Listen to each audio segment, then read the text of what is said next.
Kannur university Thavakkara ആസ്ഥാനത്ത് MSF നടത്തിയ ഉപരോധ സമരത്തിൽ സംഘർഷം. യൂണിവേഴ്സിറ്റിക്ക് അകത്തേക്ക് സമരക്കാർ തള്ളിക്കയറാൻ ശ്രമിച്ചതിനെ തുടർന്നാണ് സംഘർഷം ഉടലെടുത്തത്.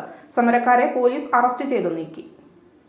കണ്ണൂർ യൂണിവേഴ്സിറ്റി താവക്കര ആസ്ഥാനത്ത് MSF നടത്തിയ ഉപരോധ സമരത്തിൽ സംഘർഷം. യൂണിവേഴ്സിറ്റിക്കകത്തേക്ക് സമരക്കാർ തള്ളിക്കയറാൻ ശ്രമിച്ചതിനെ തുടർന്ന് പോലീസും സമരക്കാരും തമ്മിൽ ഉന്തും തള്ളുമുണ്ടായി.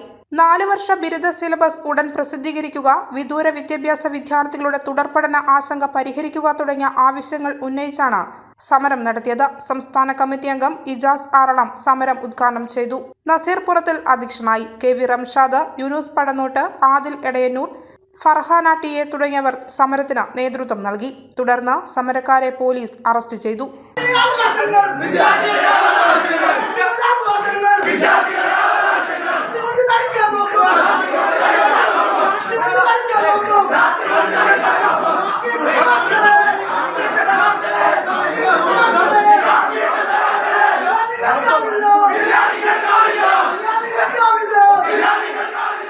പ്രതിഷേധമായതുകൊണ്ട് കഴിഞ്ഞ വർഷം ഈ സിലബസ് ഇംപ്ലിമെന്റ് ചെയ്തില്ല. ഈ വർഷം 1 വർഷം സമയം കൊടുത്തു. ആ 1 വർഷമായി എന്ത് ചെയ്തു എന്നുള്ളതാണ് വിദ്യാർത്ഥികളുടെ ചോദ്യം. ആ ചോദ്യത്തിനുള്ള ഉത്തരമാണ് കണ്ണൂർ യൂണിവേഴ്സിറ്റി നൽകേണ്ടത്. എന്താണ് 1 വർഷമായി വിദ്യാർത്ഥികൾക്ക് വേണ്ടി കണ്ണൂർ യൂണിവേഴ്സിറ്റി സിലബസുകൾ ക്രമീകരിച്ചിട്ടില്ല. അക്കാദമിക് കൗൺസിൽ കൂടണം. അക്കാദമിക് കൗൺസിൽ കൂടിയിട്ടില്ല. ഞങ്ങൾ വേണ്ടപ്പെട്ട അധ്യാപകരുമായി ബന്ധപ്പെട്ടു. വേണ്ടപ്പെട്ട അധ്യാപകർ പറയുന്നു അങ്ങനെ അക്കാദമിക് കൗൺസിൽ കൂടിയിട്ടില്ല. അക്കാദമിക് കൗൺസിൽ കൂടാതെ നിങ്ങൾ എങ്ങനെയാണ് സിലബസ് നിർമ്മിക്കുക? അക്കാദമിക് കൗൺസിൽ കൂടിയിട്ട് മാത്രമാണ് ഒരു സിലബസ് നിർമ്മിക്കാൻ പറ്റുക.